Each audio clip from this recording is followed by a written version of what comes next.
नमस्कार दोस्तों, DHP news channel में आपका हार्दिक स्वागत है।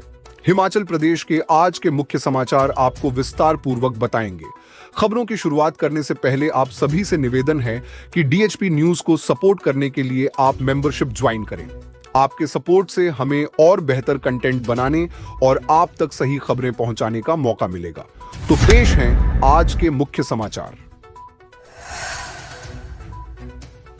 रोहतांग दर्रा सहित चोटियों पर बर्फबारी, शिमला में ओलावृष्टि, जाने मौसम का हाल।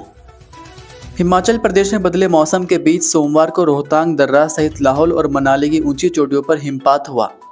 कुल्लू में तेज हवाओं के साथ बारिश हुई। राजधानी शिमला में शाम को हल्की ओलावृष्टि हुई। सोमवार को राजधानी शिमला में सुबह के समय बादल छाए रहे, दिन में धूप खिली। शाम को शहर में एकाएक मौसम बदलने से ओलावृष्टि हुई।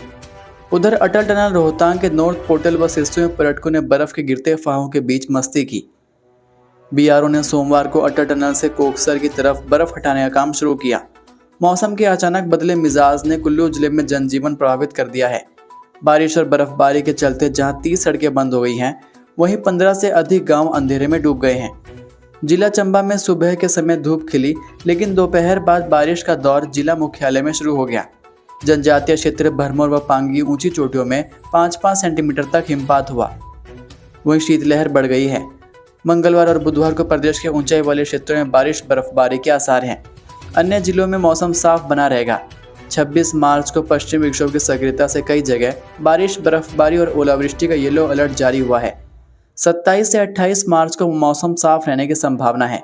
29 मार्च को दोबारा बादल बरसने का पूर्वानुमान है। पेट्रोल डीजल पर अनाथ और विधवा सेस लगेगा, विरोध के बीच संशोधन विधेयक सदन में पारित। हिमाचल प्रदेश में पेट्रोल और डीजल पर अब 5 रुपये प्रति लीटर विधवा और अनाथ सेस लगेगा।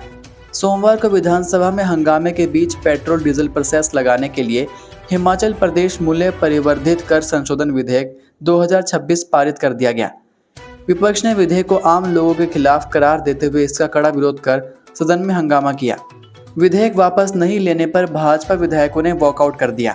मुख्यमंत्री ने कहा कि सेस का प्रावधान विधवाओं और अनाथ बच्चों के लिए चलाई जा रही योजनाओं के सही क्रियान्वयन के लिए किया गया है। इससे भविष्य में इन योजनाओं के लिए बजट की कमी नहीं होगी।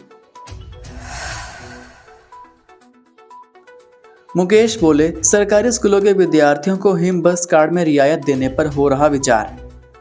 हिमाचल प्रदेश के सरकारी स्कूलों में पढ़ने वाले विद्यार्थियों को हिमबस कार्ड बनाने से रियायत देने पर सरकार विचार कर रही है। सोमवार को विधानसभा में प्रश्नकाल के दौरान धर्मशाला से भाजपा विधायक सुधीर शर्मा के सवाल पर उप मुख्यमंत्री मुकेश अग्निहोत्री ने यह जानकारी दी। उन्होंने कहा कि निगम की बसों में सभी रियायती एवं निःशुल्क श्रेणियों के यात्रियों को सुविधा प्राप्त करने के लिए हिमबस कार्ड बनाना अनिवार्य किया गया है। प्रदेश में अभी तक 2 लाख हिमबस कार्ड बन चुके हैं।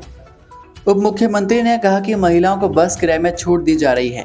31 मार्च तक कार्ड बनाए जाएंगे। इसके बाद कार्ड के बिना रियायती सुविधा का लाभ नहीं मिलेगा। बाहरी राज्यों की कई महिलाएं भी इस सुविधा का लाभ उठा रही हैं। कार्ड बनाने से यह पता चल सकेगा कि वास्तविकता में कितनी महिलाओं को लाभ मिल रहा है। इससे सरकार से सब्सिडी लेने के लिए आंकड़ा भी प्राप्त हो जाएगा। पहले वर्ष में 236 रुपये में कार्ड बनाया जा रहा है। इसमें 18% GST शामिल है। अगले वर्ष GST सहित 177 रुपये के वार्षिक शुल्क में कार्ड बनेगा। वहीं सुधीर शर्मा ने कहा कि सरकार के महिलाओं को 1500 रुपये देने की गारंटी थी। जब तक सभी महिलाओं को 1500 रुपये नहीं मिल जाते, तब तक हिम बस कार्ड की अनिवार्यता नहीं होनी चाहिए। इस पर मुकेश ने पलटवार कर कहा कि सभी को 15-15 लाख रुपए देने का क्या हुआ। 15 लाख मिलने तक क्या सभी को छूट दे दी जाए। इस पर नेता विपक्ष जयराम ठाकुर ने कहा कि 15 लाख रुपए कालाधन वापस आने पर देने की बात हुई थी। इस पर मुकेश ने कहा कि सही बात है, काला धन तो विदेश से आया नहीं है। देश का पैसा लेकर कुछ लोग जरूर विदेश चले गए। कैबिनेट बैठक में हुए बड़े फैसले, ये लोग नहीं लड़ पाएंगे पंचायत चुनाव। 2068 शिक्षकों का रखने का भी हुआ निर्णय। राज्य मंत्रिमंडल ने पंचायती राज एक्ट में संशोधन का निर्णय लेते हुए फैसला लिया है कि जो लोग चिट्टे के साथ पकड़े जाएंगे वे पंचायत चुनाव नहीं लड़ पाएंगे।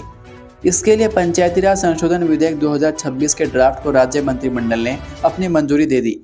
पंचायत चुनाव से ठीक पहले राज्य सरकार इसके लिए राज्य विधानसभा में कानून पारित करने जा रही है। पारित विधेयक को राज्यपाल की स्वीकृति मिलते ही नया कानून अस्तित्व में आ जाएगा।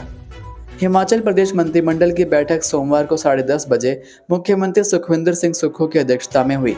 इसमें कई महत्वपूर्ण फैसले लिए गए। इसमें यह भी निर्णय लिया गया कि 151 सीबीएसई स्कूलों में 2068 शिक्षकों को रखा जाएगा। कैबिनेट ने यह भी फैसला लिया कि मेडिकल कॉलेज हमीरपुर, नैरचौक और आईजीएमसी शिमला में बायोफिजिक्स विभाग को शुरू किया जाएगा।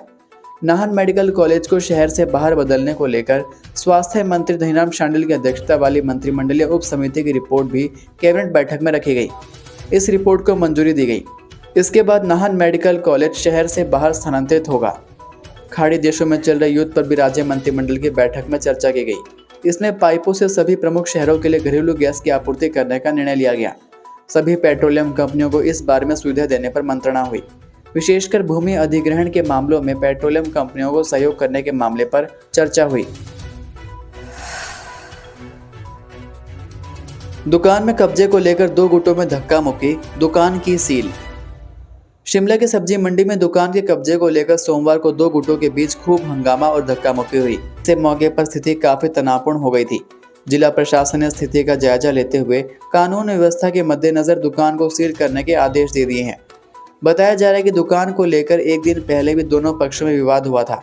इसके बाद मीना सूद की शिकायत पर सदर पुलिस ने बीएनएस की विभिन्न धाराओं के तहत केस दर्ज कर जांच शुरू कर दी थी। इसमें उन्होंने आरोप लगाया था कि उनकी और परिवार की अनुपस्थिति में दुकान के ताले तोड़कर दूसरे लगा दिए हैं। इसके साथ ही उन्होंने दूसरे पक्ष पर धमकाने के आरोप भी लगाए थे।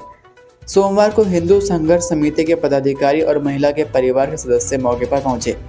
हिंदू संघर्ष समिति के पदाधिकारियों ने आरोप लगाया कि विशेष समुदाय के लोग दुकान पर जबरन कब्जा करने की कोशिश कर रहे हैं। इस दौरान दोनों पक्षों के बीच खूब धक्का मुक्की और हंगामा हुआ। इससे मौके पर स्थिति तनावपूर्ण हो गई और दूसरे पक्ष ने ताले तोड़ दिए। वहीं सदर पुलिस ने केस दर्ज कर लिया है। सोमवार को विवाद के बाद जिला प्रशासन ने दुकान को सील कर दिया। पेंशनरों ने बजट में अनदेखी पर खोला मोर्चा। शिमला में 30 को विशाल प्रदर्शन, 18 संगठन होंगे शामिल। हिमाचल प्रदेश पेंशनर संयुक्त संघर्ष समिति ने प्रदेश सरकार के खिलाफ मोर्चा खोल दिया है। पेंशनरों ने मुख्यमंत्री सुक्खू की ओर से पेश बजट को दिशाहीन, विकासहीन और पेंशनर्स विरोधी करार दिया है। समिति के प्रदेश अध्यक्ष सुरेश ठाकुर ने आरोप लगाया कि बजट में 4000 करोड़ रुपए की कटौती सरकार के वित्तीय कुप्रबंधन का प्रमाण है। पेंशनरों का कहना है कि इसमें पेंशनरों की लंबित देनदारियों के लिए कोई प्रावधान नहीं किया गया।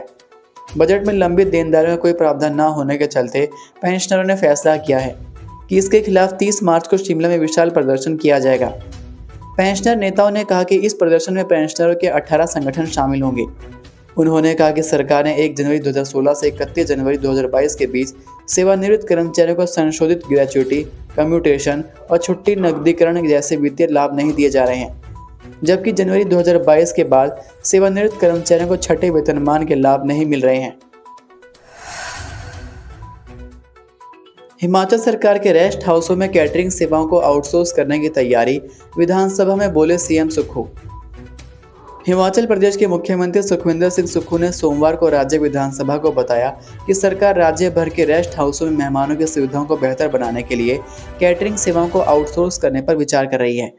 मुख्यमंत्री ने प्रश्नकाल के दौरान हस्तक्षेप करते हुए कहा कि कई रेस्ट हाउसों में वर्तमान में उचित खानपान व्यवस्था नहीं है, जिससे आगंतुकों को असुविधा होती है। वह केवल सिंह पठानिया द्वारा उठाई गई चिंताओं का जवाब दे रहे थे। सुक्खू ने बताया कि लोक निर्माण विभाग एक मानक मेन्यू तैयार करेगा, जिसमें रेस्ट हाउसों में उपलब्ध खाद्य पदार्थों का विवरण होगा। उन्होंने कहा, हम नज़दीकी कैटरिंग इकाइयों को शॉर्टलिस्ट करेंगे जो रेस्ट हाउसों में ठहरने वाले मेहमानों को भोजन उपलब्ध कराएंगी। उन्होंने यह भी जोड़ा कि आउटसोर्सिंग से इन परिसरों के रखरखाव और सौंदर्यीकरण में भी सुधार होगा। सदन में सुरेश कुमार द्वारा पूछे गए प्रश्न के उत्तर में मुख्यमंत्री ने कहा कि सरकार खाली पड़ी इमारतों में सरकारी कार्यालयों को स्थानांतरित करने के लिए नीति बनाएगी, ताकि इन भवनों का बेहतर उपयोग सुनिश्चित हो सके। ये थे आज के मुख्य समाचार। हिमाचल प्रदेश की बड़ी खबरें रोजाना जानने के लिए सब्सक्राइब कीजिए DHP न्यूज़ चैनल को और बेल आइकन पर क्लिक करें, जिससे आपको प्रदेश की बड़ी खबरें हमारे द्वारा मिलती रहें। वीडियो को लाइक और शेयर ज़रूर कीजिए और आप हमारी वीडियो कौन से शहर से देख रहे हैं नीचे कमेंट करके ज़रूर बताइए। वीडियो में अंत तक बने रहने के लिए आपका बहुत बहुत धन्यवाद। जय हिंद, जय भारत, जय हिमाचल।